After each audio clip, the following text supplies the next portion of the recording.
નમસ્કાર. શિક્ષણ ક્ષેત્ર સાથે જોડાયેલા લોકો માટે એક બહુ મોટા સમાચાર છે. ગુજરાત સરકારે ધોરણ 1 થી 5 માટે વિદ્યા સહાયકની ભરતી બહાર પાડી છે. તો ચાલો આ ભરતીની બધી જ વિગતોને બારીકાઈથી સમજીએ.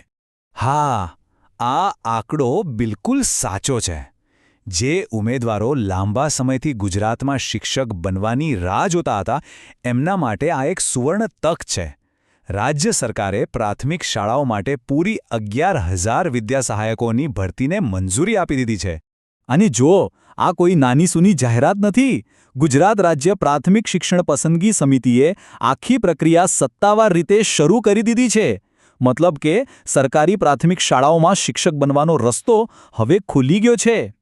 તો આટલી મોટી ભરતી છે, પણ એમાં કયા પદો માટે અરજી કરી શકાશે? કઈ લાયકાત જોઈશે? ચાલો ફટાફટ એની મુખ્ય વિગતો પર એક નજર નાખી લઈએ. અહીં બધી સ્પષ્ટતા થઈ જાય છે. પદનું નામ છે વિદ્યા સહાયક, જે વર્ગ 3 ગણાય છે. અને ખાસ ધ્યાન રાખવા જેવી વાત એ છે કે આ ભરતી ધોરણ 1 થી 5 અને એ પણ ગુજરાતી માધ્યમ માટે જ છે. કુલ જગ્યાઓ છે 11,000. જો કે એક વાત યાદ રાખવી જરૂરી છે કે કયા જિલ્લામાં કે કઈ શાળામાં કેટલી જગ્યાઓ ખાલી છે, એની ડિટેલ્ડ માહિતી થોડા સમય પછી એમની ઓફિશિયલ વેબસાઇટ પર મૂકવામાં આવશે. હવે આવે છે સૌથી અગત્યનો સવાલ કે આટલી બધી જગ્યાઓ માટે કોણ અરજી કરવાને પાત્ર છે? ચાલો એની યોગ્યતા વિશે જાણીએ. અરજી કરવા માટે સરકારે કેટલીક ચોક્કસ શૈક્ષણિક અને તાલીમી લાયકાતો નક્કી કરી છે.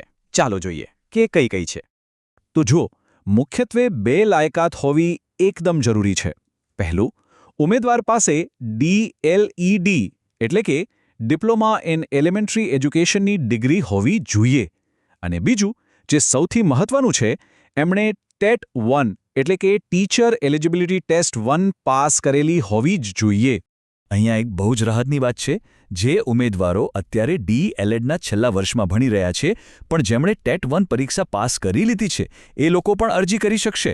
પછી જ્યારે એમનું ફાઇનલ રિઝલ્ટ આવે ત્યારે એ માર્ક્સ ઓનલાઈન અપડેટ કરી શકાશે. ચલો, માની લઈએ કે લાયકાત છે, તો હવે અરજી કરવી કઈ રીતે? એની આખી પ્રોસેસ શું છે?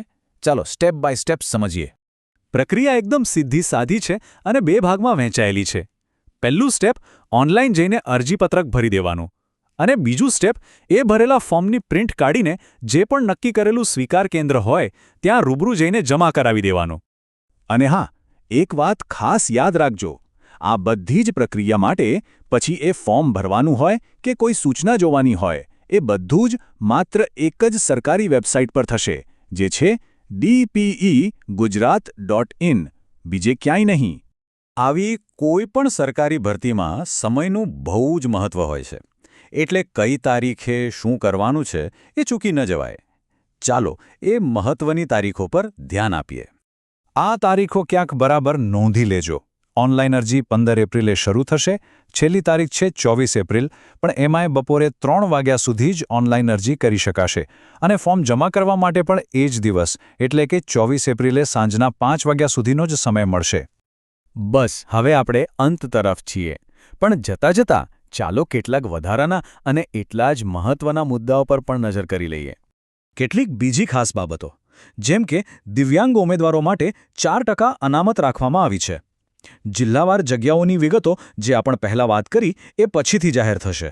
અને સૌથી અગત્યની સલાહ, અરજી કરતા પહેલાં વેબસાઇટ પર આપેલી બધી જ સૂચનાઓ એકદમ ધ્યાનથી વાંચી લેવી. તો ટૂંકમાં 11,000 વિદ્યા સહાયકોની આ ભરતી એ દરેક ઉમેદવાર માટે એક સુવર્ણ તક છે, જેઓ ખરેખર ગુજરાતના ભવિષ્યના ઘડવૈયા બનવા માંગે છે. તો અંતે સવાલ એ જ છે કે શું આ તકને ઝડપી લેવા માટેની તૈયારીઓ શરૂ થઈ ગઈ છે? કારણ કે ગુજરાતનું ભવિષ્ય આવા જ હોનહાર અને ઉત્સાહી શિક્ષકોની રાહ જોઈ રહ્યું છે.